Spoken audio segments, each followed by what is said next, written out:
Coming to you from the mountains and the plain. The only conservative voices brave enough to push back. This is the Conservative Daily Podcast with Joe Otto. That's what the Second Amendment was designed to do. If you're going to do something to nullify or take away my rights under the Constitution, come get it. Max McGuire. When you look at politicians on the left, they need to convince people that they are victims. A resistance to the resistance. And now your hosts, Joe Otto and Max McGuire. And welcome back to another edition of the Conservative Daily Podcast. My name is Max McGuire. This is Joe Otto. And today we're going to do a recap. We're going to talk Max a little bit hates it about... when I do that. I mess up the intro and he gets all mad at me. Yeah. He gets that look on his, rolls his eyes. That's fine. Joe. It's fine. No one's doubting your mental capacities. Everyone's doubting Biden's mental capacities. Different Joe, different day. Yeah. No one was thinking about that until you brought it up. So today we're going to be talking about last night's town halls. I don't know if you watched either of them. It was a tale of dueling town halls, Donald Trump and Joe Biden. And I want to show the difference in viewership before we even get off the bat. Let's go ahead and put up image 2. This is what it looked like immediately after, as it was going on. Donald Trump on the left on NBC News, 190,000 people watching now, and poor Joe Biden had 20,670 people watching during their town hall. So dueling town halls, Donald Trump won in terms of viewership. And it was interesting, the kids on TikTok were trying to skew the numbers by promising to all watch Joe Biden on different devices. So that number probably isn't even true because there's a bunch of kids watching on multiple devices. So he might have even been in single digits. In just five figures, right? 4 figures in the low thousands. So it was very interesting that it was too dangerous for them to debate in person, but it was fine for them to debate separately. What do you think, Joe? I think it's all BS. I think the whole thing is garbage. I think we're dealing with a bunch of clowns. That's what I think. Well, let's go ahead and put up my screen, Mr. Producer, because this was the other news that broke yesterday. C-SPAN suspended Steve Scully. Now, Steve Scully was supposed to be the moderator of last night's town hall debate, which didn't happen. Steve Scully had tweeted out to Scaramucci, asking Scaramucci whether he thinks he should respond to Donald Trump, all the attacks that Donald Trump was delivering against Scully for being a friend of Biden, a former intern of Joe Biden's. It was very obvious that he meant to send that as a direct message, but accidentally tweeted it. Steve Scully claimed that he was hacked. The FBI actually got involved to investigate the hack, which is why he's now potentially facing criminal charges. And then it turns out that, no, he wasn't hacked. He's just a never-Trumper, as we thought all along. So it's going to be very interesting to see if the FBI goes after him, because he actually told them that he was hacked, and they started investigating it. It'd be interesting to see whether he gets charged with lying to the FBI the way so many Trump associates have been. Well, I think he should. I think we just downhill. Just let it roll downhill. Let's literally just put them all in jail, right? Lock them up. And I think the fear is that President Trump is literally resetting everything. He is resetting expectations. He is setting up our country to give back, I think, control to the people in the community. And I think that scares this just wacky left that we have to deal with. It's crazy. It's crazy. And by the way, Twitter CEO actually got a subpoena and said, "Oh, I'm going to change the rules." Facebook is yet to actually respond. Haven't gotten the subpoena yet. They haven't gotten the subpoena yet. They're voting on the subpoena on Tuesday, which is something that we've actually been pushing for them to up that timetable. Subpoena hasn't been issued. They've gotten strongly worded letters, but the subpoenas are set to be issued Tuesday with the target of them testifying next Friday, unless they decide to push it back. I think if we start prosecuting them for weaponizing technology, I think we actually start prosecuting and fining them billions of dollars, it'll hit the investors, it'll hit the company, it'll actually force people, which, by the way, they don't even have any idea this is happening, but people are at a very big level leaving Facebook, leaving Twitter. Now, they're leaving it up until we actually get to the masses, but there are a ton of people that are going to places like Parler, Gab, which, by the way, the shooter that the mass shooter used Gab, right? And so that's why they deplatformed him off of the off of Apple's App Store, and then conspired with the Android app system to actually take them off as well. So I think that what you're finding is that people are just tired, right? So they're leaving those up, and so Facebook actually thinks that they're actually still in control. They're not in control because people are starting to wake up and say, "Look, we just don't want it. We don't want anything to do with you." Right? Take your, and it's not so much the censorship that they're concerned about, it's the leftist ideology and indoctrination, and the fact that that's the only thing that people are seeing, and they're letting them influence their kids. So I have friends that literally told their kids, you cannot have a Facebook account, you cannot have a Twitter account, you can have a Parler account, tell all your friends to get on Parler. They can have a conversation over there, but they're not going to have a conversation on Facebook or Twitter. Interesting stuff. It's interesting stuff. So we're going to get into the whole town hall. So on Facebook, make sure you give us a thumbs up, like it. Make sure you hit the share button. Make sure you comment. On YouTube, make sure you give us a thumbs up. Make sure you hit the subscribe button and then the bell for notifications. Leave some comments too. We see you there, Richard. Good afternoon. On YouTube, watching on YouTube. I guess he's still banned. Hey, tell him he's still banned on what? On Facebook? I think, Richard, you can correct me if I'm wrong. I think you're banned on Facebook. And that's why you're over on YouTube, right? You can go ahead and comment. I think that's what I remember. He's over there watching on YouTube because he can't get on Facebook. Hey, just so you know, I got I got sent to the principal's office on Twitter on Wednesday because I was talking about ID masked. We haven't done it yet, but we have a bunch of Antifa journalists that work in Colorado in different organizations, news organizations, everything else. Obviously, you know what happened to Lee. I know we're talking about Townhall, but we talked about Lee. I don't want to squirrel too much, but yeah. But what I'm talking about is that Twitter basically said we're cutting you off, and said that it was hate speech. You're not allowed to dox people. You're not allowed to dox people. I didn't dox her. I didn't dox her at all. Oh. I didn't dox her. I put her name up there, and then I put it associated with the video on Chris. That this is the person standing next to Chris Jacks. Right, the guy at One Revolution or Our Revolution that said he wanted to kill, innocent Americans that didn't agree with him. This is the whole thing of Project Veritas, right? But the other part of that is that we're going through Our Revolution, right? Weld County, and guess who are members of Our Revolution, Colorado? Governor Polis and the head of the DNC, and the guy, Chris Jacks, he is a Antifa member, he is a Our Revolution member, and he sits on massive committees in the DNC in Colorado. So this is the leftist, and he admitted that they've taken over the DNC in Colorado. So I got in trouble because I pointed out that she is actually associated with, as a journalist for these organizations down in Colorado Springs, with a guy that wants to murder Americans, wants to murder innocent Americans that don't agree with him. So anyway, that just tells you what's happening on the social media side and just how just screwed up people are. So as long as we're going to get out of the way all the off-topic things, I want to play a clip that we didn't have time to play yesterday. This is a hot mic capture of Dianne Feinstein at Amy Coney Barrett's hearing. Let's go ahead and play cut one. She's been pro-life for a long time. So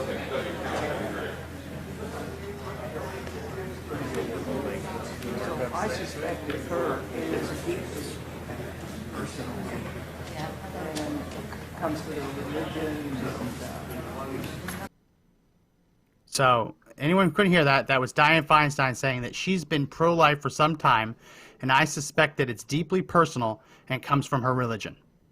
So when she thought the cameras were off, Dianne Feinstein, who we'll point out, she's Jewish. Doesn't really matter.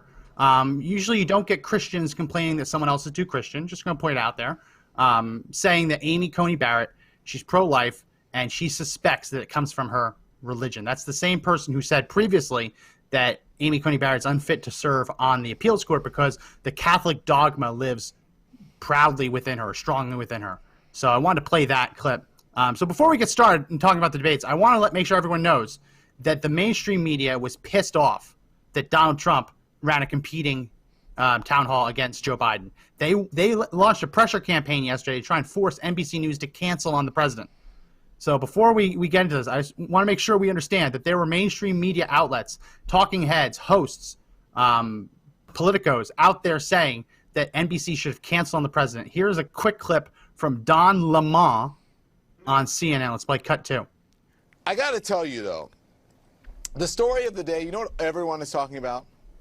everyone I know, they are outraged about what's happening tomorrow night.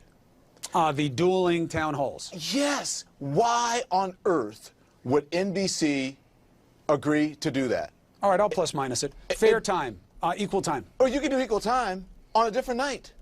You can do equal time at a different time. You don't have to do it at the same time and then divide the country further by having them choose. The whole point of it was to bring them together. It's the only time to he have offered a debate. us. He said he wouldn't do it any other time. Well, so he's controlling the programming schedule at NBC? Something's better than nothing. So then they learned nothing from 2016? They're allowing a man who made all the wrong decisions by showing up at a debate, not getting a COVID test, and then becoming a super spreader, and then refusing to do the debate. Oh my gosh. And they're allowing him, they're rewarding him with prime time on a major network, on cable, and on their Spanish-speaking network. Someone who made all the wrong decisions and someone who backed out of a debate. How does that help the American people? How does that inform the electorate by putting those two people on at the same time and making people choose from one to the other? And don't give me that BS about, well, you can take one and that's not what it's about. This is an outright embarrassing ratings ploy on behalf of NBC. And I am shocked and surprised that they would allow the President of the United States to do their programming and manipulate them into doing them. All right, let's cut it. So he's pissed. So how does it help the American people that they get to hear from President Trump directly? Well, it would make him do it another night. As they knew no one would watch Sleepy Joe. Yeah. Yeah. This is how petty and childish they are on the left. I mean, among other things. I mean, they're pedophiles, rapists, and closet racists, and they literally want to tear apart the fabric of America, take away opportunity, and make everyone the same, and be poor. But besides wanting all of that, they also are a bunch of little petty children, right? Feel like they just want to, oh, this is not fair. Why are we doing this? We're going to show the world that only like 1/100% of people in the U.S. even care that Biden is even there. And everyone is just really, really excited about what Donald Trump's doing. Max, I don't know if you actually know this, but there's a thing that happens, and you'll notice that the Antifa members and the BLM members that are terrorizing communities, when they get arrested, they're typically not from that community, right? A lot of times, yeah. So there's a article that was written, and I'll try to find it. It was written on Zero Hedge, I think. But the article was written over the fact that the optics is that we have a large presence. There's a large group of people that actually agree with them. And the truth is it's just all the same people that are traveling around. And so you have optically, there's only 1,000 people or 2,000 people, and that's why it's only happening in certain cities. So they'll send a group of people up to Portland. They'll send us a group to Denver. Then Denver will go down and it'll go back up.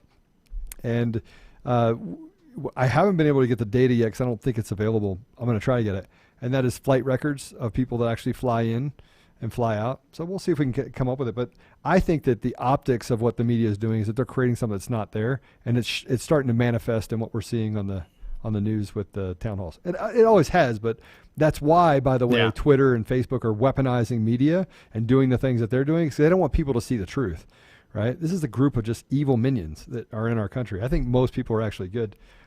Except for leftists, but that's So one of my favorite parts of these town halls is after the fact, looking at who each network chose to put on and how they chose to represent them. We saw earlier that MSNBC had put on someone they claimed was unaffiliated, but had previously been at an NBC town hall with Joe Biden, admitting they're Democrats supporting Biden. Lots of funny stuff with that. I want to talk about this though, Mr. Booster. Go ahead and put up my screen. This is incredible. Fox News ran with this, that one of Biden's ABC town hall questioners included a former Obama speechwriter and a wife of the former Pennsylvania Democratic candidate. Incredible. I mean, these aren't just regular people. These are party insiders that they were having pose as regular people. And it's obvious by the softballs that they got. the softball questions that they got. Someone in the comment section, I saw it a second ago, it made me chuckle, that you can't throw fastballs at someone who's special needs. Joe Biden needs the softballs because he just isn't there. He can't do it. It's not saying that he's a special needs child or anything. He just has special needs. He's not all there. He can't go in the fast pitch batting cage. He needs to have the T-ball. And we saw that from Joe Biden's questions. And even with those T-ball questions, even with those soft pitch, softball, lob pitch, softball questions, we still saw ridiculous answers. He was asked about police reform, and Joe Biden decided to chime in and say that police officers should be trained to aim for the leg. Mr. Producer, I sent you over a new version of that cut. Let's go ahead and play the new cut 3. We can do this. You can ban chokeholds. But beyond that, you have to teach people how to de-escalate circumstances. De-escalate. So instead of anybody coming at you and the first thing you do is shoot to kill, you shoot them in the leg. There's ways you have to do more background checks in terms of whether or not the person coming in passes certain psychological test. And the last thing I'll say, and I'm sorry because it's really, I think, really, really important, is you have to be in a position we're gonna cut it there. I don't want. Shoot him in the leg. Just gave horrible advice. He just gave horrible advice. I don't want to trust him with what his next bit of advice is. So, Joe, why don't you explain for the listeners why it is a horrible idea for police officers to be trained to shoot leg? You give one reason, I'll give one reason. We'll go back and forth until we run out of reasons. Why is it a bad idea to shoot people in the leg? Because if you shoot people in the leg, you will not incapacitate them. There's a high degree of chance that you won't incapacitate them. If they're on drugs, heavily on something, they can kill you. They can close that gap very quickly. And frankly, anyone that's ever been in a tense situation, that by itself is you shoot to put down your risk. You're only one reason. Only one reason. We're gonna go back and forth. I think we can come up with like 10 of these. So you won't incapacitate them. I'm gonna do the opposite. You shoot someone in the leg, you hit their femoral artery, they're bleeding out in a minute. What's the next reason? Yeah, you shoot someone in the femoral artery in their leg, and they will bleed out within 1 to 2 minutes. Okay, police officers are shot. So it's not even what he's trained to do. Okay, but I'm going to tell you, police officers are actually taught to fire their gun to incapacitate the perpetrator, right? So I'm just saying that Joe Biden's stupid because when he says shoot him in the leg, it won't be that bad. You're saying that, yeah, it might not incapacitate him. I'm saying it also might kill him by hitting the femoral artery, which is against what Joe Biden's doing. Give me another reason why it's a bad idea to shoot someone, to aim for the leg.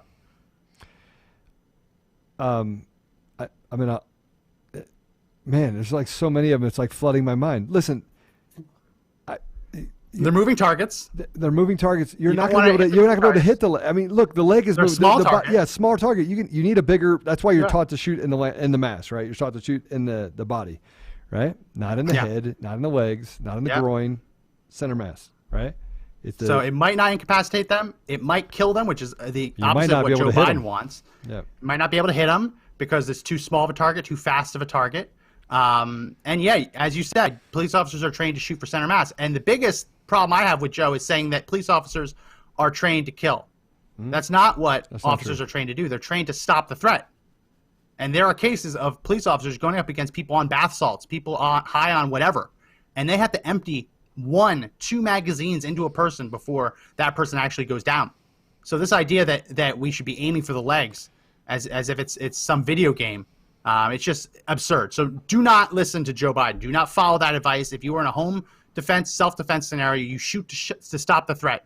If by whatever reason you're going up against Bruce Lee and he's karate kicking you, then yeah, shoot his leg, right? If that's how you stop the threat, then yeah, you shoot the leg. But outside of that crazy scenario that you're going against someone who's like a karate kid, you don't shoot the leg. So don't follow that advice. That advice will get you killed. And it just seems so ridiculous. And that's not the first time he said it. That's not the first time we've talked about it. But Joe Biden keeps bringing it up. I want to play this clip, Joe, because last night we got from Joe Biden the closest we've gotten to an admission that he's open to packing the Supreme Court, because he said he is open to packing the court. If Amy Coney Barrett is confirmed, he said he is open to packing the court. Let's play cut 4. Well, right now it looks like they're going to have a vote around Halloween. So if they vote on it before the election,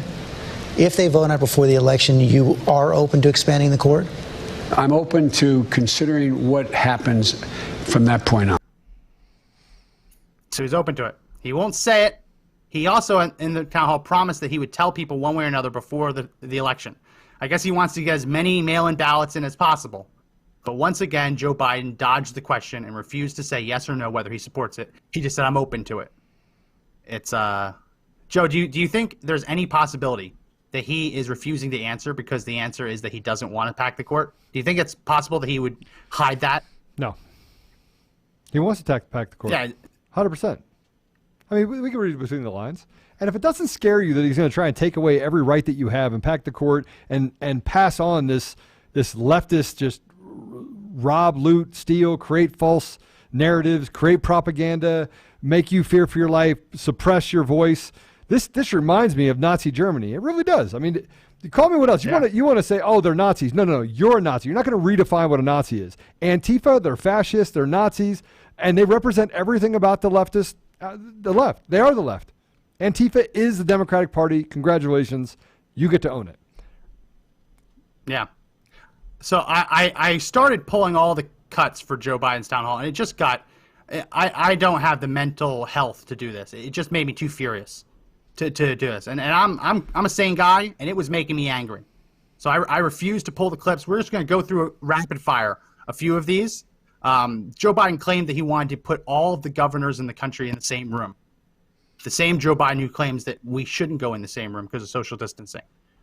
Very, very strange that he said the first thing he did in office was he was going to go get every governor and put them all in the same room. That seems like it would be a serious national security threat. He claimed that Trump didn't do anything to help the economy, even though Trump signed all of the stimulus bills into law, and even though Trump signed an executive order to redirect emergency funds to people who were unemployed. So the claim that he's done nothing is just false.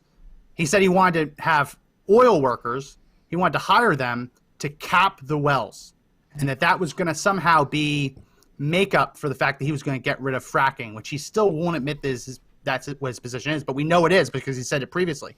This idea that, we're going to help the oil industry by hiring the workers to cap the wells. Once those wells are capped, it's done. Right? That's not a job.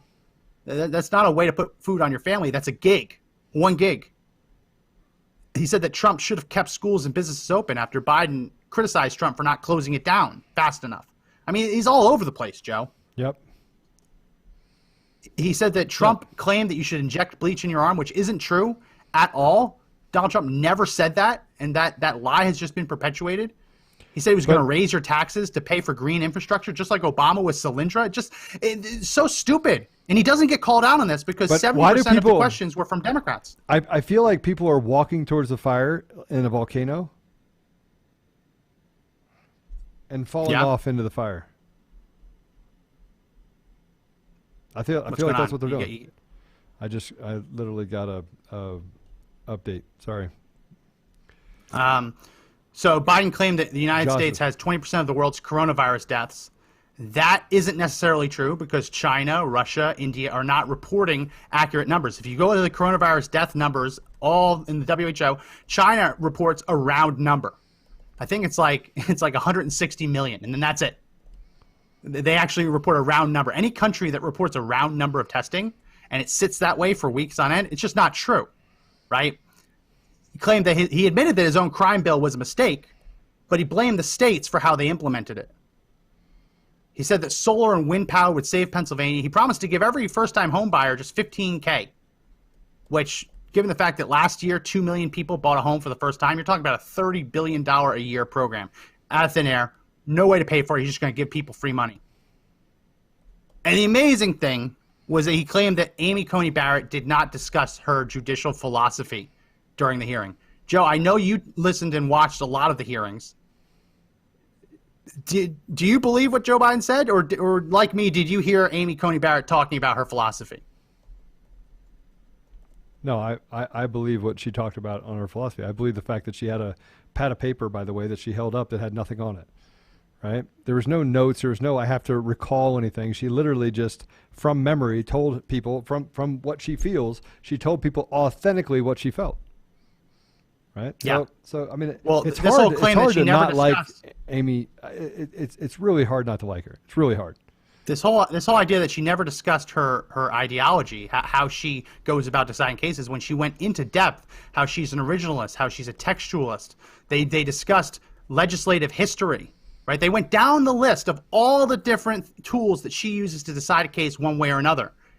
And for Biden to go on television and say that she never discussed her judicial philosophy, it's just a lie, right? We did 2 days, 3 rounds of questioning where the whole time she's being asked to defend her judicial philosophy. And for him to go there and to claim that it never happened, it just isn't true. I know. So we find ourselves actually having this conversation about what the Democrats believe or don't believe, and we're constantly shaking our head going, oh my gosh, they're just liars. But we never use the word liar. We don't call them liars. They're liars. I mean, so Biden is a liar. Like he lied about Terry Reid. He lied about what he did. Tara Reid, sorry. He lied about the crime bill, right? And the fact that he supported it. And then he said he didn't support it, then he did support it, and then, it was his legislation. And then you have the same thing. We talk about another Democrat that's a liar. We just call them liars. They're pedophiles, rapists, closet racists. Now we can add liars to it. Oh, and sociopaths. All really good redeeming words, by the way. I think that those really could fit on a plaque really well for them. But we constantly are surprised. But what are we dealing with, Max? I mean, what kind of people are we dealing with on the Democrat side? What are we dealing with? And by the way, what kind of person do you have to be to support Joe Biden? I want you to think about that. If you support Joe Biden, what kind of person does that make you? That make you a liar? Most people support rapist? Joe Biden. Most people support just because you support Joe Biden does not make you a rapist. I'm asking the question, Max. Max, I'm asking. I know. The question. I'm giving you the answer. You asked the question. I said the answer is no. It doesn't make you a rapist. Doesn't make you a racist for supporting him. Makes the majority you of the polling shows the polling shows that the majority of people who support Joe Biden do so against Trump, whereas the other way around, the majority of people who support Trump do it because they support him. Last time it was different. People who supported Hillary, the majority were voting for her because they supported her, and the people who were voting for Trump did it because they didn't like Hillary. So it's completely flipped in that regard. I want to play this clip because this shocked me, and I want to preface this. I want to preface this and explain what you're about to see. A woman got up and asked Joe Biden a question and said she has a young child, 8-year-old, who is transgender. And Joe Biden says he supports young children getting to decide whether or not they are transgendered. Let's go ahead and play cut 5. How are you? I'm good, thank you. This is crazy. I'm the proud mom of 2 girls, 8 and 10. My youngest daughter is transgender. The Trump administration has attacked the rights of transgender people, banning them from military service, weakening non-discrimination protections, and even removing the word transgender from some government websites. How will you, as president, reverse this dangerous and discriminatory agenda and ensure that the lives and rights of LGBTQ people are protected under U.S. law? I will flat out just change the law. Eliminate those which he can't executive orders, number one. You may recall, I'm the guy who said, I was raised by a man who, I remember I was being dropped off. My dad was a high school educated, well-read man who was a really decent guy, and I was being dropped off to get an application in the center of our city, Wilmington, Delaware, the corporate capital of the world at the time. And these 2 men, I'm getting out to get an application to be a lifeguard in the African-American community because there was a big swimming pool complex.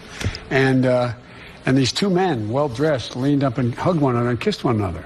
And I'm getting out of the car at the light, and I turned to my dad. My dad looked at me and said, Joey, it's simple. They love each other. The idea that an 8-year-old child or a 10-year-old child decides, I decided I want to be transgender. That's what I think I'd like to be. It'll make my life a lot easier. There should be zero discrimination. And what's happening is too many transgender women of color are being murdered. They're being murdered. I mean, I think it's up to now 17. Don't hold me to that number, but it's higher now. Yeah. And that's just this year. And so I promise you, there is no reason to suggest that there should be any right denied your daughter or daughters, whichever, if 1 or 2, your daughter, that your other daughter has a right to be and do. None. Zero. And by the way, my son Bo passed away, was the Attorney General of the state of Delaware. He was the guy who got the first transgender law passed in the state of Delaware, and because of a young man who became a woman who worked for him in the Attorney General's office. We've got one more segment coming up. Hey, I want to, for a couple things really quick, just so you know, the fact that he's actually prepared for all these questions, they give him the questions beforehand because you just off the top of your head say, I think there are 17 transgender people of color. I know, look at your face. You're like, and what does an 8-year-old know about who they are? 8 years old. 8 years old. 8 years old. The idea that mother an needs 8-year-old some help. wakes up. That mother needs help. What this is if that takes hold, then there will never be a tomboy again in this country. Right? You know, girls that like to run outside, play in the woods, get dirty. No one ever suggested that they were men. No. Right? They're tomboys. They're girls, they're tomboys, right? That's what they were called. But you still understood that they were women, and they still understood that they were women. Like, my son isn't 8 years old. My son's almost 3, and he runs around pretending he's a dinosaur most of the day. There are people out there advocating for 3- and 4-year-olds to be able to decide whether or not they are a different gender. This is insane. And he's up there saying that an 8-year-old should be able to permanently, well, he didn't say permanently, but what they're talking about is going down the path to permanent transformation, sex transformation, the idea of going on puberty blockers, which is why they're trying to get people to make these decisions, kids to make these decisions when they're prepubescent, because they want them to take the puberty blockers so that boys don't become men, right? Boys don't become men. Girls don't become women. And that's a permanent thing. Once you block puberty, there's no do-overs there. It's a feminist move, right? This is a feminist movement of recruiting kids into the LGBTQ community. Yeah. It's recruiting. I mean, they are literally recruiting kids and creating a new normal. Like normal, and you see them attacking the traditional family, the nuclear family. You have BLM come out and say, we are opposed to the nuclear family, right? Yeah. And we're literally letting it happen, Max, and we're not doing anything about it. We're not punching them in the face. And I don't mean literally punching them in the face.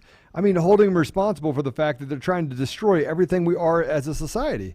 They're trying to do that. They're trying to make norm gay and abnorm not gay. I don't care if you're gay, straight, but I don't care what you are. I don't care. I don't care if Max grows up being a dinosaur. I don't. He can't be a dinosaur. He might be. He might be a dinosaur. He thinks he's a T-Rex. He actually calls it T-Rex. He might be able to but take. He's just not so a you know, T-Rex. there is a vitamin D supplement that will turn his hands into. Yeah, Flintstone gummies. Yeah. The Flintstone gummies. And he will turn into a dinosaur. So that could happen. I mean, I'm just warning you up front that he could actually try to be a dinosaur. But you'd be okay with it because he became a dinosaur because yeah, you'd be okay with it. Yeah, because that's what the left wanted him to do.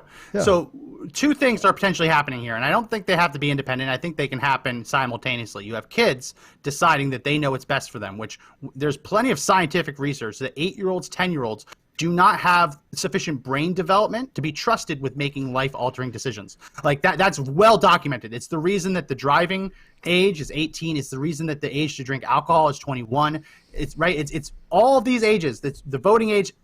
Tons of research that kids cannot be trusted, not because they're inherently bad. Their brains haven't developed to the point of being able to make critical decisions, to look at all different aspects and make a decision for their future. That's why kids aren't emancipated. Like, you can fight to be emancipated, but the parents still make the decision for the kids, which is where the other part comes in. What's it called? It's Munchausen's by proxy.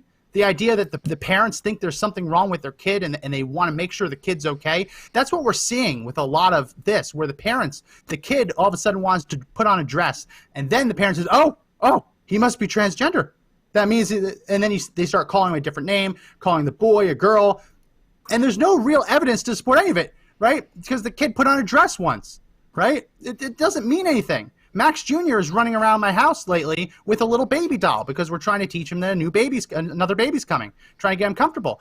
Parents could see that and say, oh, he's playing with dolls. That means he's a girl. And all of a sudden, in a couple of years, they're getting put on puberty blockers, and they never can ever become a man, and it's not even their call. So I think it's a twofold. It's the kids cannot be trusted. Scientifically, an 8-year-old cannot be trusted to make a decision for themselves. It's just the science is clear on that. Their brain has not developed to that point. But the other side, you have this quasi Munchausen by proxy with the parents, thinking there's an illness when it's just a kid playing with a doll. People are in the comments section saying that, yeah, they used to be a tomboy, now they're a girly girl. That doesn't mean anything. And it's almost like they're searching for a solution to a problem that doesn't exist. They're creating a new environment. They're creating an environment that doesn't exist, right? They're creating it. They're literally making kids saying, "Look, I'm giving you a badge here. Now you are transgender." What if that kid feels like, "Hey, look, my mom's telling me I am this. Maybe I am." Like you take things from your parents, right? Mm-hmm. We watched. Eric Trump does this. You'll see Donald Trump does this, right? He takes his hands and he does this, and you'll see Eric Trump and you'll see Junior do this. They'll do this with their hands, because it's natural that they learn from their parents. Now you have parents that are actually teaching their kids to be gay, right? They're teaching their kids to be transgender. They're teaching their kids to be bisexual. And it doesn't matter if they are or aren't, but let them come to the conclusion of what they are. Accept them where they are. Let them grow and develop, and just teach them the fundamentals. But again, I want to come back to it. We took God out of everything that we are, and here's where we're at. We're at this place now where there's no accountability, where the schools are teaching your kids. Parents are told to sit on the sidelines. We'll train your kids. Don't worry, right? And we're letting it happen. Mr. Producer, let's go ahead and put up my screen. This was a big case in Texas last year. It was a 7-year-old boy. His mom, the parents were separated. The mom was sure of it, that he was a transgender. The dad was like, no, he doesn't. And if you look through the actual reporting on this, when the kid was with the mom was insisting, you're a girl. You're not a boy, you're a girl. Dressing him up in girl's clothes, treating him like a girl. As soon as he went to his dad's house, he was acting like a boy. So that's why I agree with you that a lot of this is the parent forcing this on the kids, right? Forcing on the kids. There are cases, and I don't want to get too far into this, because the more we talk about this, the more likely Facebook's going to come down on us and say, oh, you're transphobic. I'm not afraid of trans people, right? I don't think anyone has ever said they're afraid of trans people. But when you look at this, there are cases of trans parents, right? Trans parents. I don't want to get into the actual biology of how that works, but basically the parents are men and women, but they believe that they're the other gender. They have a child, and the child is trans. Now, the odds of that happening are slim to none, organically, right? The odds of a baby being born to two trans parents and deciding that they are also trans, slim to none, right? Very, very astronomical odds. It really is, in many of these cases, a nurture situation, not a nature situation, which, if we're being honest with ourselves, a lot of these cases amount to child abuse. When it comes to actual the implementation of puberty blocking drugs, of setting them down an irreversible path, having prepubescent children actually talking about sex reassignment surgery. I mean, this is insane. At a young age. Yeah, this is insane. Right. And if we were being honest with ourselves, this is child abuse. But we're not allowed to talk about it.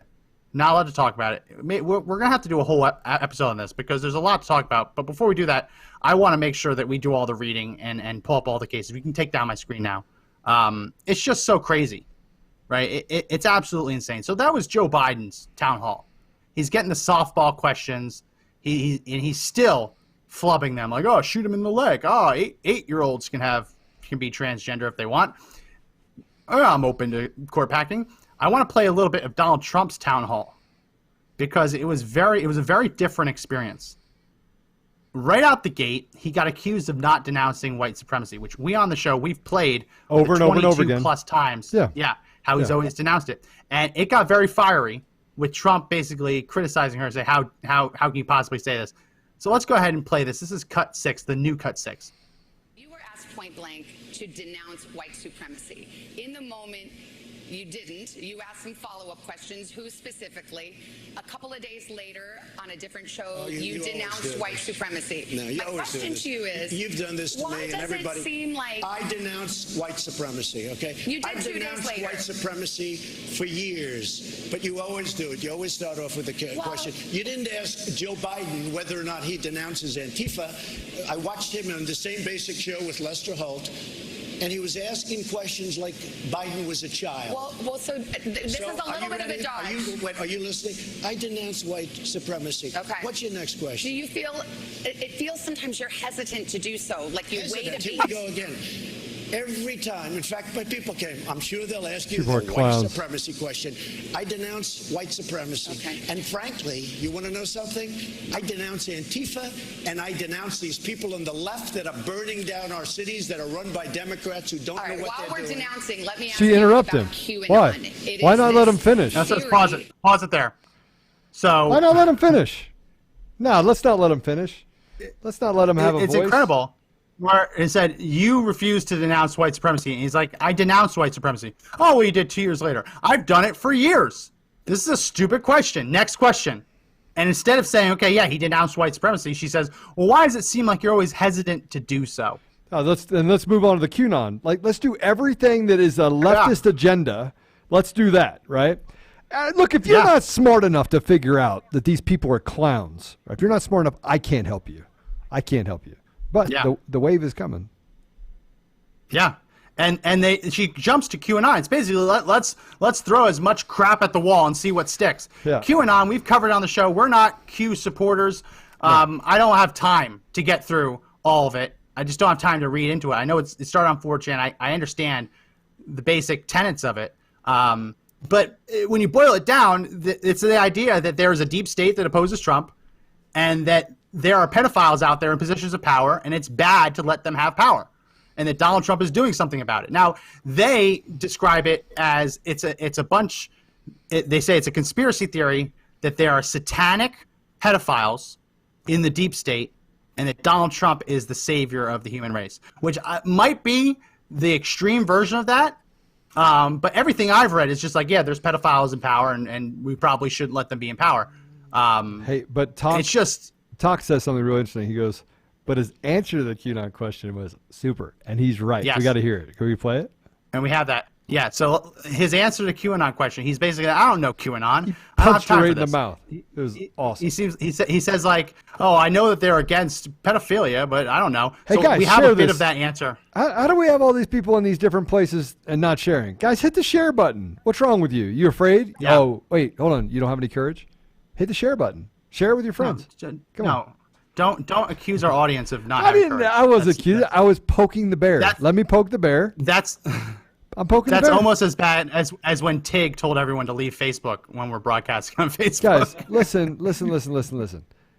If you can't take a joke, then you need to be on Joe Biden's page. Okay. And if you're here and you can't take a joke, and you should be on Joe Biden's page, Max is going to block you anyway. Yeah. So we have a bit of his response. Let's go ahead and play cut 7. I'm a lady, but thanks for QAnon in its entirety. I know nothing about QAnon. I just told you. I know very little. You told me, but what you tell me doesn't necessarily make it fact. All right, cut it.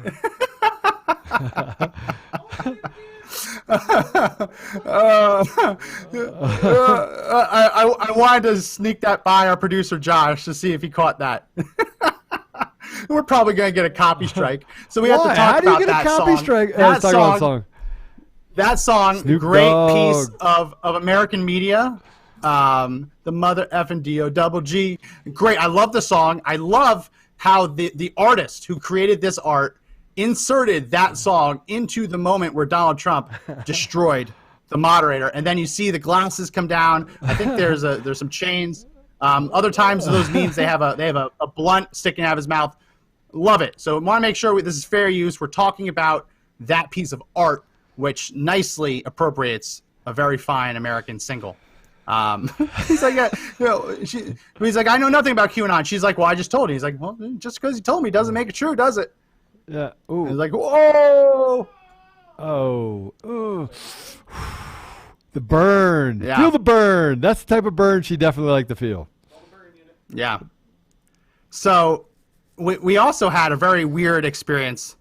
There was a woman who came up to give him a question, and it was absolutely incredible that for the first 20 minutes of Donald Trump's town hall, no one in the audience actually got to ask a question. It was just the moderator. She treated this like it was her big moment, her big debate, and it was nothing but hostile questions.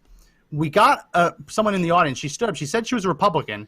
She said she voted for Clinton last time, and she's leaning Biden. So it's a very weird combination. But this is how she starts off her question to Trump. Let's go ahead and play cut 8. Good evening, Mr. President. Thank you very much. I have to say, you have a great smile. Thank you. Okay. Thank you. So, he does. You're so handsome when you smile. Okay. Like, what? Donald Trump's the only person who can go into a town hall and get get hit on by a woman who is apparently a Republican, but also voted for Clinton and is leaning Biden. Very strange. I mean, he might have won her over just from his smile. That was a weird instance. I just wanted to play it because it was so strange. But we all know how it went last night with Trump. He had to fight the moderator. The moderator the whole night was going after him, saying, well, you did this. And he's like, no, it's not true. And she's like, well, why don't you like masks? And he's like, I'm okay with masks. And we have to talk about this. There was a moment where Trump brought up something that Tucker's talked about on his show, which is a CDC study. I have to make sure I'm very careful in how I report this so we don't get taken down. A CDC study that talked to a select number of people who had tested positive, and it asked them how frequently they wore masks 2 weeks before they tested positive for coronavirus. And what it found was of those people in that sample size, 85% of them who had tested positive for coronavirus said that in the 2 weeks before their diagnosis, they either always wore a mask or very often wore a mask. Now, the reason that conservative media has picked up on that is because that's a glaring problem. Because if you are contracting the disease while always wearing a mask, it suggests that the mask might not be keeping you safe. And very interesting, the CDC basically went after Tucker and said at no point have we ever said that a mask will protect the person wearing it. And then Tucker plays the Redfield, the head of the CDC, before Congress saying that a mask will protect him more than a vaccine. So it's just complete nonsense. Donald Trump brought it up last night in passing, and he got cut off before he could actually explain it. And because it came out of his mouth a little bit wrong, where he said that 85% of people wear masks get COVID, which isn't what the study says. And if he had a chance to refine what he said, he probably would have corrected himself. Everyone's jumping all over it, saying, oh, Trump lied, Trump lied, Trump lied. They didn't even let him get the sentence out before the moderator was jumping down his throat. So it's very, very disturbing. Trump said that he knew he was going into a fight, didn't expect that it would be that aggressive.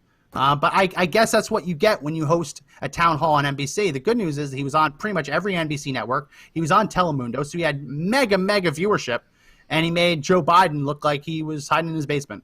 But it was very frustrating. And you can talk a little bit about what you saw when you watched it, Joe, about what you saw from the moderator, because I thought it was, I thought it was despicable. It was despicable. How aggressive she was. Yeah, it wasn't even that. It wasn't even. He was debating her. He wasn't. Yeah. There was no. It's his town hall. Ask the question. It's supposed to be a town hall for all the people. But it's not the people. It's her, and she's asking questions to literally try and hurt Donald Trump, to create a mic moment, right? How are you going to trip up Donald Trump? How are you going to trip up President Trump? Everything he does, I feel like he's 10 steps ahead of these clowns. I just do, right? So I don't know about what your favorite moment of the debate was, but mine wasn't even anything that he said. It wasn't anything that the moderator said. It was the woman standing behind him. Let's go ahead and play cut 9. 30 seconds, what would you say to them? Because they've done a great job. We had the strongest economy in the world. We closed it up. We are coming around the corner. The vaccines are coming out soon, and our economy is strong. We are at a level with jobs like we've never been before. We've rebuilt our military. We've rebuilt our borders. We had no borders. We had no nothing. So I love that. And we have a GIF. This was the whole time. Let's put up image 1. The whole time, the whole show, this is what you saw. Every time Trump made a good point, it's this woman. We didn't know because she was blurry. She was out of focus, nodding the whole time, giving thumbs up when she agreed. Like, it was amazing, to the point where the left was like, oh, get her out of there. Because they know that having her on camera nodding with what he's saying. Did you see in the comments? People were going, she's a plant, get her out, get her out. She can't do that. No, get her out of there. Right? Doesn't fit the narrative. That's it. Yeah. Just doesn't fit the narrative. So let's go ahead and put up my screen, Mr. Producer. There were calls to dox her, which is bad. But it came out, and she, I guess, is technically a public figure. Her name is Mayra Jolie. Yeah. She's an ex-beauty queen, immigration lawyer, and ran as a pro-Trump congressional candidate in Florida. So let's see if I can find her picture. Take off my screen real quick, Mr. Producer. That's like doxing. Find her picture under the mask. People have tried. I'm like, look, first of all, get a lawyer because you're going to have to spend a lot of money. I don't care what organization you are. And number two, I'm on a show that talks about the fact that I'm a conservative Christian. And I do love Trump. Well, he loves Trump. So go ahead and put it. Really? Everyone in the company knows I love Trump. This is the woman behind the mask. Beautiful. Beautiful ex-beauty queen, ran for Congress, immigration lawyer, Trump supporter. So they were trying to dox her. She's like, I don't care. I'm pretty open with who I am. I thought it was just great. That was my favorite moment from the debate. Her sitting behind Trump, nodding constantly. I thought it was great. So we can take that down off the screen. It was very interesting to me. The search results. I love looking at search results after a debate because it tells what people are looking for. And in this case, I wanted to see who was searching for the debate because there was a couple of different ways to watch it. I didn't want to, like, we have that. We put that up. Go ahead and put it up again on image 2. Put up image 2 one more time. This was as it was happening on YouTube. But there were other ways to watch the debate, right? There were ways you could watch it on TV. You could watch it on the apps. So this is YouTube, but that's just a snapshot. It's much better to look at image 3. This is the search difference. Put up image 3. This is people searching for Trump town hall versus Biden town hall. And you can look Joe, look at this. Every single state in the country, except for Vermont, saw more people searching for Donald Trump's town hall than looking for Biden town hall. Apparently, Biden's going to win Vermont. No one's doubting it. But in every other state in the union, more people, significantly more people, were searching for how to watch Donald Trump's town hall than they were for Biden's town hall. So I love looking at this because it shows you that even before, even going into, I guess this is in the immediate aftermath, but going up into it, you still had many, many more people searching for Trump. You like looking at data. What does this data tell you? The data tells me it's going to be a landslide. But, the landslide is in whether or not they cheat. The Christopher Jacks, the now former employee of CenturyLink, who was fired for making terroristic threats about people publicly, I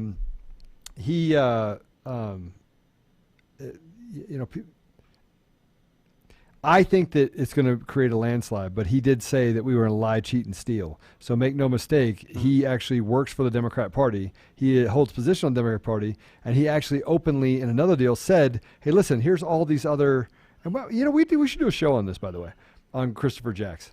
But he openly says we now have a comfortable majority, quote unquote, in the Democrat Party in Colorado. And this is an Antifa leader, right? Just imagine what that means. Antifa leaders are taking on bigger roles in the Democrat Party. So we have the Trump campaign's response. Let's put on let's put up image. What is this? Image 4. This is the Trump campaign response, and I'll read it out for anyone listening to the audio version. Which, if you haven't already, make sure you subscribe to the audio version of our podcast. It's growing by tremendous numbers.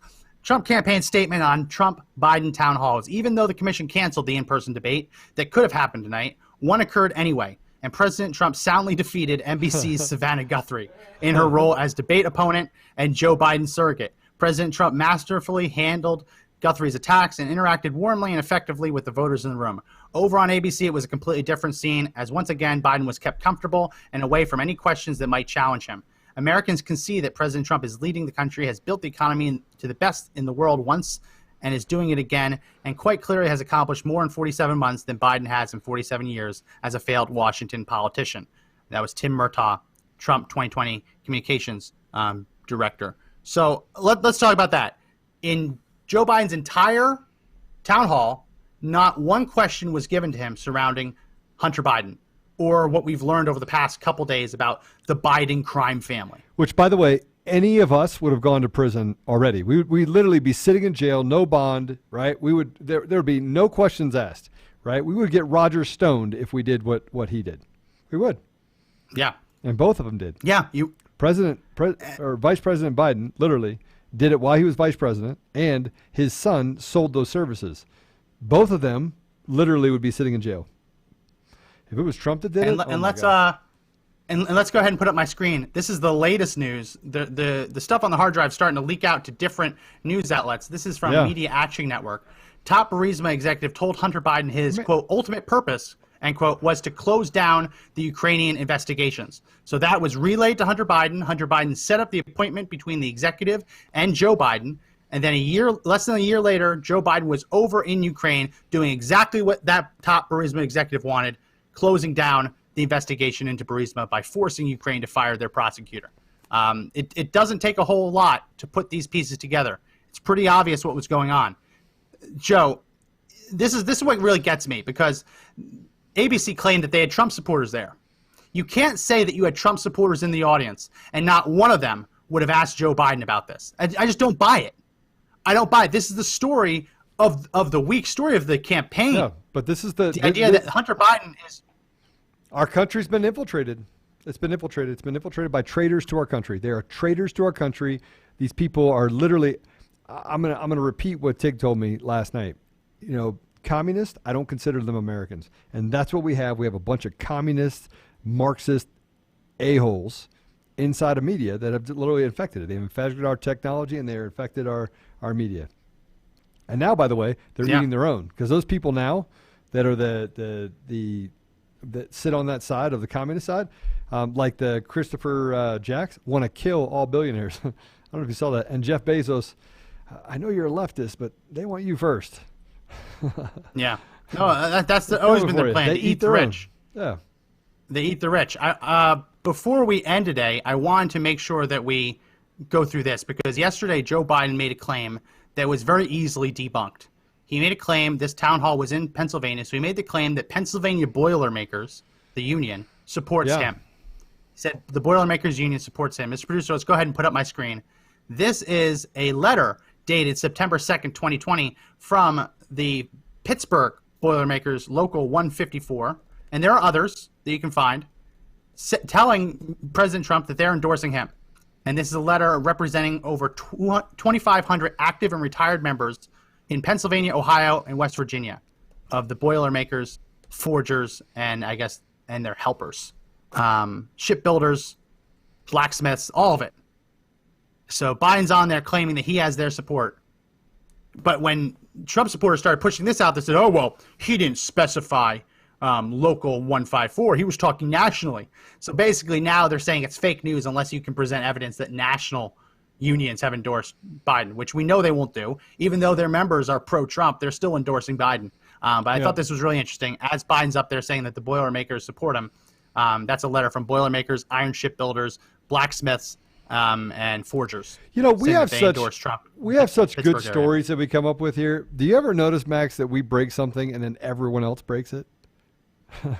So I just sent an email. That broke last night, but yeah. I just sent an email to a few friends of mine in different news organizations. Says, hey, why don't you share some of these these Hunter Biden stuff with us? We'll definitely leak that stuff. Give it to us, right? Send a pigeon carrier. We don't care. We'll put it out there. I mean, you can. Yeah, I'll give you my home address. Anybody want my home address? Josh says, no, Joe, no. And did they respond to you, or you just? I haven't yet. I literally just sent it just now. Okay. I'm like, come on. Come on, man. Well, there's tons there. Rudy Giuliani says there's too much for him to release. So, send it to us and we'll talk about it. Hey, look, come on, bring it to us. Bring it to us. And there's going to be much more. I don't want the porn. I don't want the porno video because OAN says they watched it, and they said if it's aired, prepare for projectile vomiting. So I don't want the Hunter Biden crack pipe porno. I don't want that. Send us anything else other than that. Can you imagine? It could be crack pipe. It could also be a meth pipe. I mean, not that one's better than the other. I mean, somebody tell me in the comments if you have experience with both, I guess, and you could tell me which one would be better or worse. I think both rot your teeth and rot your brain. But that maybe that's what happened to Biden. Maybe Biden is actually smoking crack. Maybe. I think technically. Maybe he does not have dementia. He might technically, not have... methamphetamine is a Schedule II substance. So technically, if you had a meth pipe and you were caught in possession of that, it would not be as serious of a crime as if you had crack. Technically. So I guess technically it'd be better for him if it was a meth pipe. But I'm just trying to find out. I'm actually just trying to find out a few things. All right. So if everybody can help me here. By the way, I see that all you people that are watching are not sharing, and I'm pretty upset about that. Maybe that means we have people that are watching on the left that just want to know if I'm going to dox those 13. If I'm going to dox those 13 journalists that we have all the information on that are part of Antifa. And I'm not going to do it yet, but I am going to one by one start putting it out there. I'm having fun, Max. I'm having fun because the reckoning is coming. It's coming. It's coming. And I was asked yesterday because I get emails all day long, right? So if you send me an email or something and I don't answer, I'm sorry. We get about. You want to put your email out there so more people can email you? No, please no. No. But if you sign up for the newsletter, you can send it back, and all of those emails do flood in, and then you send me some of those. Link in the description. Yeah, link in the description.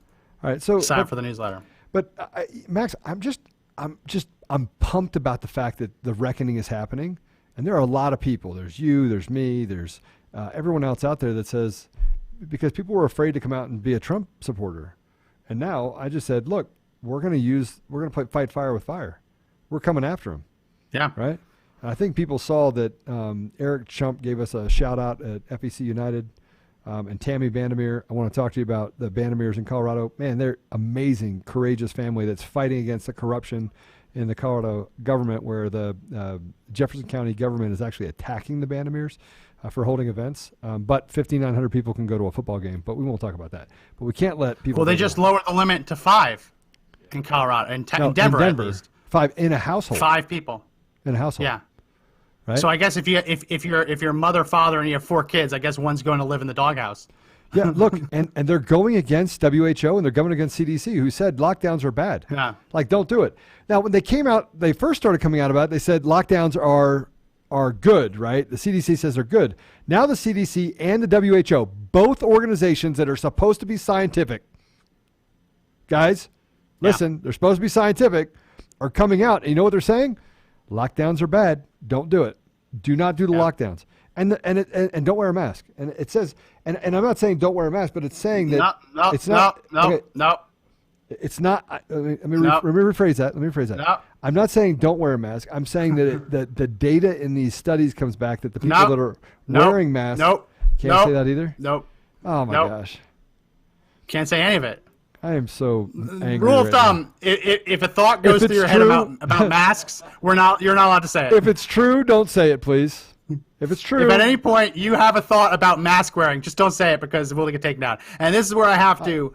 I'm obligated to say, make sure that you listen to the CDC and the WHO for all of your coronavirus guidance. But they can't even be brave themselves. There's no courage. There's no courage there. None. Right? We're living in a political you're allowed to call world. them cowards. They're cowards. Biden's a You're allowed coward. to call them cowards. Antifa's cowards. Right? They're cowards. Cowards. Sorry, they are. Yeah. And they're racist, pedophiles, sociopaths, and closet racist. We almost did it. We almost got through without it. Although you said it earlier. Maybe. I said maybe. They might be. They might. But if they don't, they actually vote for it. They're complicit in the behavior. Right? So I'm just trying to figure out if they're just trying to destroy the black community, or if some of them actually do care. They just aren't smart enough to figure out that Antifa and the Democrats don't stand for minority communities. I'm just wondering. Actually, anybody's got the answer to that question, you can put it down below. Hey, answer that question for me, because I'm not that bright. So I went to a state school. Books were lighter. They had less information in them. So usually I give you the final word, but this time I want to do the final word. Very interesting thing with the polling. Can I say something then? Polling. No, you just did your bit. That wasn't my bit. You can't let me crack jokes and say it's my last word. Come on, Max. Yeah, it's your last word. Fine. Maybe you'll get a little bit after this. All right. Maybe a little bit. So the polling's very interesting. The polling is suggesting that they talk to people who are going to vote early, that Biden has a 15 a point lead. So they're basically saying that 55% of people who say they're going to vote early are going to do it for Biden, and they say for Trump it's down around 40. But the actual return ballot numbers are suggesting that Republicans are either tied or ahead in the number of ballots that they're returning. So there's a disconnect between what people are telling the pollsters about how they plan to vote early and how the ballots are actually being submitted. So in the past couple episodes, what we've been talking about is make sure you share these podcasts with your friends. Rapture. This is my homework for you. Rapture. If you know someone who is voting for Biden, and you know someone, Joe, come on, stop it. If you know someone's voting for Biden and you know that they plan to vote early, ask them whether they have voted yet. And if they say they haven't, tell them not to do it yet, because once that ballot is submitted, they cannot take it back. And as more of these bombshells keep leaking, the last thing I want is for anyone to vote for Joe Biden and immediately regret it. So go to your friends, go to your family members who say they're voting for Biden and tell them, fine, if you're going to vote for him, do it. But do it at the end. Don't do it now, because you can't take the vote back. And there's going to be a lot more that we learn between now and Election Day, and you're going to want to hear it before you cast your ballot. Okay, Joe, you get a couple final words. I was trying to give something for Junior to actually say. No, you're interrupting me. So go ahead, final words. I'm sorry. I'm going to take these final word moments to say that no, Max and I are brothers, at least blood brothers, but I love giving him a hard time. He loves to give me a hard time. And I do appreciate our listeners, and the thing that makes us grow is for you to listen, right? And we're obviously on all the other things that Max is going to talk about, but we're going to keep fighting. We're going to keep doing the things that we're doing. Oh, and Josh. Sorry, and Josh. Forgot about Josh. Sorry, Josh. Just because you part-time. You always show up and then you don't show up. But we're going to keep fighting, right? And we're going to keep pushing and doing the things that we do and just, breaking down truth with you. We're never going to lie to you. Now, you may not agree with our opinion, and that's okay. We accept you where you are. Maybe not where we want you to be, but all we ask you to do is have some courage. That's it. Oh, is that Max courage? Jr.? Absolutely. Apparently, Max Jr. is coming in, so he's going to read the final word. Final word. Hey, MJ! He doesn't want it. All right, take him away. Okay. Come on. Thank you. That was really great. We need MJ when he's not crying. I really loved having my baby cry at the thought of me holding him. So that's going to be it for this edition of the Conservative Daily Podcast. Remember that we go live Monday through Friday at 2 p.m. Eastern on Facebook and YouTube. Links in the description to make sure you go there, subscribe and follow us on Facebook, subscribe and hit the bell for notifications on YouTube. We have the audio version of the podcast. A lot of growth happening there. In the first 15 days of October, we've now had more audio downloads than we had in the entire month of August. So incredible growth. Make sure you go over there. If you have an iPhone or a MacBook, make sure you go to the Apple Podcast link in the description. Leave us a good review. Very, very helpful. But we're also available on Google Play, on Spotify, on iHeartRadio, on TuneIn, and Podbean. So make sure you subscribe to the audio version. A great way to listen to the show if you can't show up for the in-person live broadcast. We also have a link for merch if you want to help support the channel on Parler at Conservative Daily. Follow us. Be happy to follow you back. And yes, we do have a link for you to subscribe to our newsletter. If we get taken out by Facebook or YouTube, that's how we're going to organize the show and keep it going. So again, my name is Max McGuire. This is Joe Otto and Josh. And remember that the fight to take back our country clearly isn't over, but the only way we win is if we all stand and fight together.